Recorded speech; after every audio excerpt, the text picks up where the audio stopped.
The NBA is having a massive youth movement right now. Young players are more valuable than they've ever been, and rightfully so. Young players are the most talented they've ever been, and the most NBA ready they've ever been.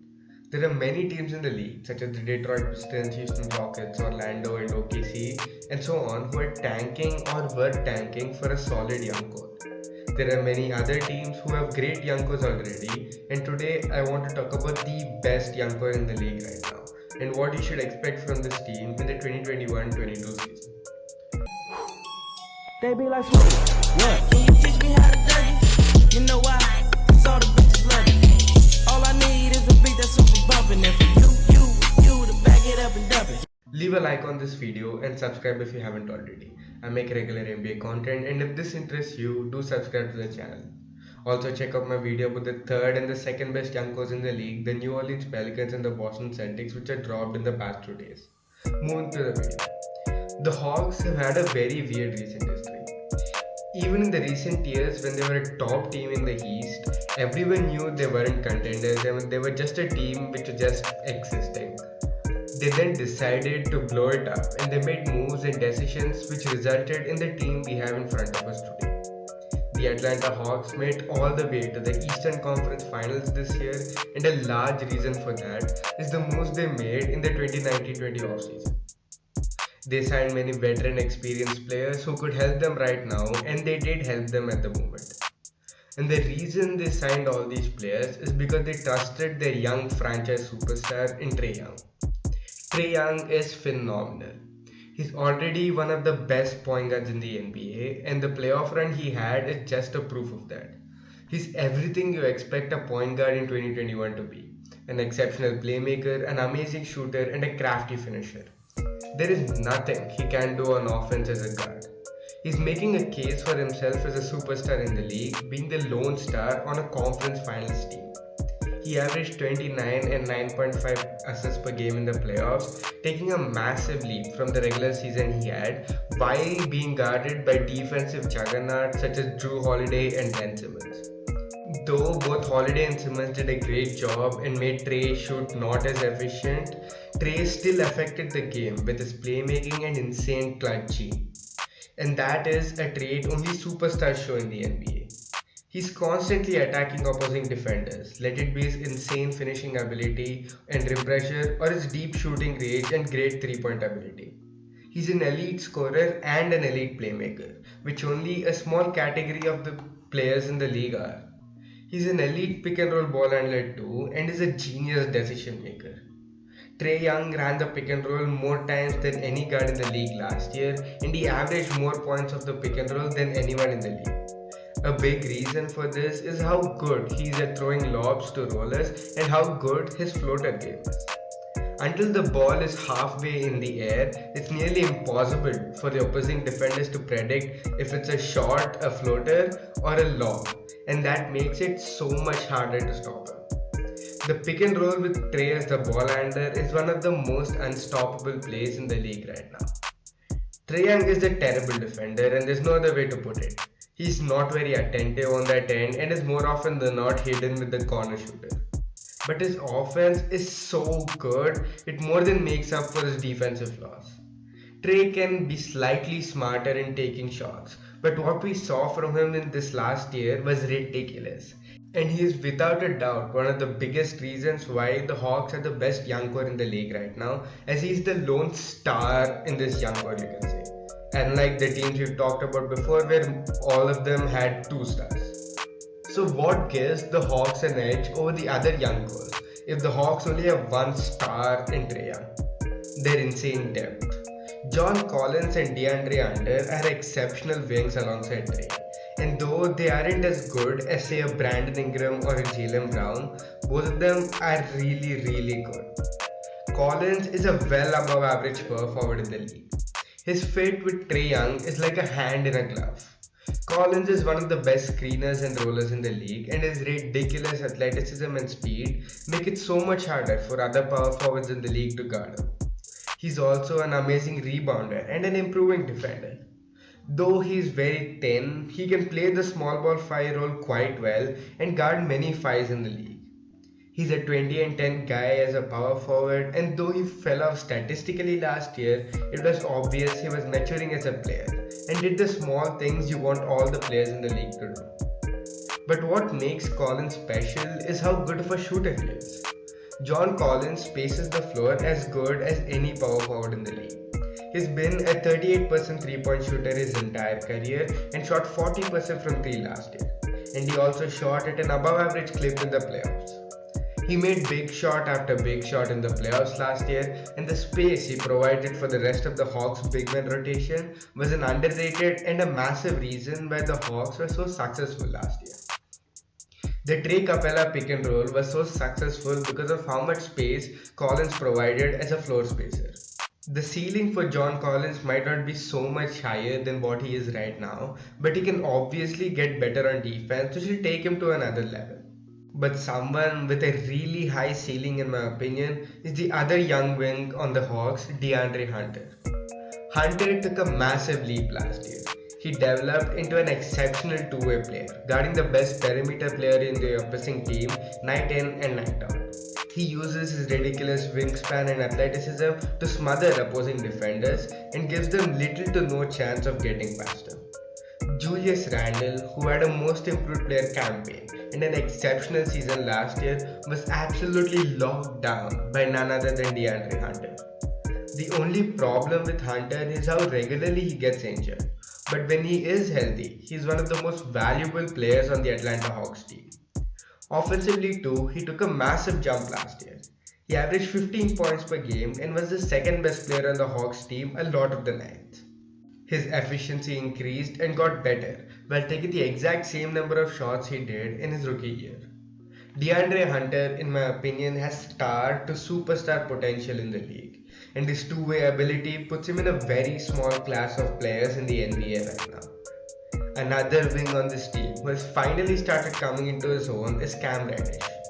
Cam Reddish, similar to Hunter, is another guy with amazing two-way ability.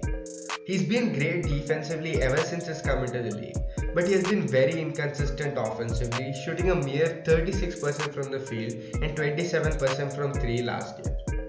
People are slightly overrating him due to his performance in the playoffs, but everyone has always known Cam Reddish has always had a high two-way ceiling. It's just that he has never been consistent since coming into the league. Again, he showed signs that he has improved in the playoffs. He gave Chris Middleton a lot of trouble and made his shots from 3. If he can do this consistently and slowly start getting his off-the-dribble game back, the wing rotation of this Hawks team is going to be really dangerous. Another problem with Cam Reddish is his health. He too, similar to Hunter, gets injured very often, but when he's healthy, he has the potential to be a very valuable piece for the Atlanta Hawks team. As I mentioned in the start of the video, the main reason why the Atlanta Hawks young core is the best in the league is their ridiculous depth. This is already 4 young players who are really good and should make you a top young core by themselves. But that's not nearly the end of it. The Atlanta Hawks have guards like Kevin Huerter, Sharif Cooper and Jalen Johnson, and they also have a young promising center in Onyeka Okongwu to add to this young core.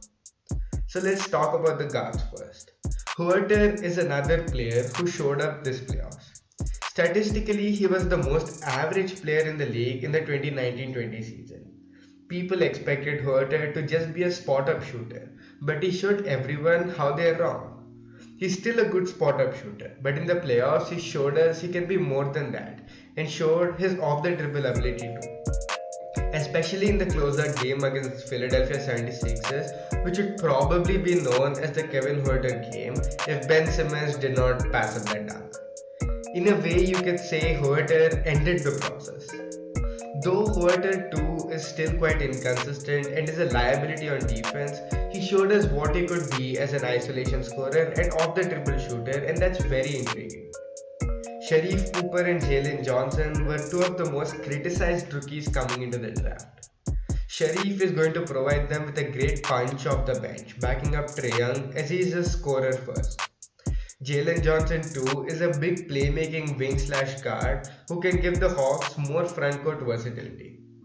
If the Hawks run a pick and roll with Trey and Jalen, it'll be a very interesting pick and roll as Jalen can make a second pass and find an open shooter, which will make the pick and roll with Trey more dangerous than it already is. But both Sharif and Jalen are rookies who haven't played in the NBA yet, so I don't want to go in depth about them and predict their future yet. The final part of their young core is Onyeka Okongwu. Okongwu is currently injured, but he showed his defensive versatility in the playoffs last year. Onyeka did a great job guarding Giannis in the playoffs last year, and you really can't say that about many bigs in the league. He's the center they will hope will play the Capella role soon in the future, and I'm very confident he's going to be able to do that. Okongwu can be a defensive anchor for a top tier defense in the league if he reaches his full potential, in my opinion. He has the potential to switch on to guards and do a great job on the perimeter similar to Bam Adebayo. Offensively, he's still coming into himself, but he can do a great job as a lob threat and he can be a great roller alongside Trae Young. He's still only scratching the surface of his potential, and I believe he can be the X factor for this Hawks young core and take this young core to a completely new level. The depth of this young core is ridiculous, and the distance between them and the second best young core in the league is quite a lot in my opinion. The Hawks have done a wonderful job putting pieces around their franchise guy Trae Young, and the fact that they have more veteran pieces who aren't a part of this exceptional young core is insane. Now let's talk about my expectations for this Hawks team this year, as they haven't really made any major off-season moves aside from getting like Delon Wright. Delon Wright is a solid backup guard for this team as he's a decent facilitator, a decent shooter, and a very good defender. He will be a great backup guard alongside either Trae Young or Lou Williams, as he can be a good defender as both of them are not really great defenders. Another guard on this Hawks team who completely unleashed them last year alongside their coach was Bogdan Bogdanovic. Bogdanovic was revolutionary for the Hawks last year. He came back from the injury the same game Nate McMillan got promoted as the head coach. He was exactly what they hoped for and more. He played a sixth man role and did an amazing job at it. He averaged a career high 16 points per game and played the secondary ball handler and playmaker role to perfection. He shot 46% from the field and nearly 40% from three. His off the ball game is just as good as his on ball game. Him taking the ball from Trae Young's hands was just what the Hawks needed. Trae Young, to take his next step, will need to develop an off ball game. Bogdanovic will help him take that leap and at the same time give the Hawks more guard versatility. He wasn't 100% in the playoffs and it showed. The Hawks being as good as they were, though he wasn't at his best, speaks to how great their playoff run was and how good the other players on this team play. Moving on, another major reason for this success last year was the starting center, Clint Capella. Capella is one of the best defensive centers in the league and one of the best defensive floor raising centers in the league. The only reason the Hawks were even a mediocre defense last year, even after their defensive wings Hunter and Reddish being injured for a lot of the season, was Capella. He was a rock for them in the paint, both in the regular season and in the playoffs, and he did a really good job at protecting it. He's also one of the best rollers in the league, and his pick and roll with Trae Young was one of the best in the league as mentioned before. He's an amazing lob threat and a great offensive rebounder too. Though Capella doesn't fall under the young core category because he's older than 25, he's still only 26 years old and very young. He did a great job against Giannis too, and did a decent job against Joel Embiid, though Joel did average a lot of points against the Atlanta Hawks. Some more important players on this team are Lou Williams and Danilo Gallinari, who were both acquired last year. Lou Will has been one of the best sixth men in recent history, and though he has been disappointing in most playoffs he's played in, he did a great job this year. He was a great scorer off the bench and is another great pick and roll ball handler who does a very good job at keeping the offense rolling even when Trae Young is off the floor. Gallinari too is another great frontcourt offensive player who gives them more versatility. He gives them a massive scoring punch and another scoring option. He's a slight defensive liability, but offensively, he can do a great job off the dribble and is quite an overqualified player to have coming off your bench. Literally every player who's on this Hawks team, from like their first player to their 13th man, deserves rotational minutes in the league. And like real rotational minutes, not just rotational minutes. Their depth, both in their young players and as a team, puts them in a tier of their own. This gives them a very high ceiling as a team and gives them a slight problem of plenty for sure, but that's a problem teams would love to have. I'm very high on this team and I expect all the young players to take massive leaps next year. I can see them very well being a 4th seed in the regular season, and I wouldn't be surprised if they were the 3rd seed in the East based on what the Ben Simmons situation plays out in Philly. They can make it out of the first round without a doubt, and with the right matchup and a little luck, they can very well make it to the conference finals again. I like this team more than I like the Miami Heat, and I'm really excited to watch this team play next year and watch all the young players on this team blossom. With this, we have come to the end of the video, and I hope you enjoyed this video. Check out my videos about both the Celtics and the Pelicans which I dropped in the last 2 days, and of course like and subscribe.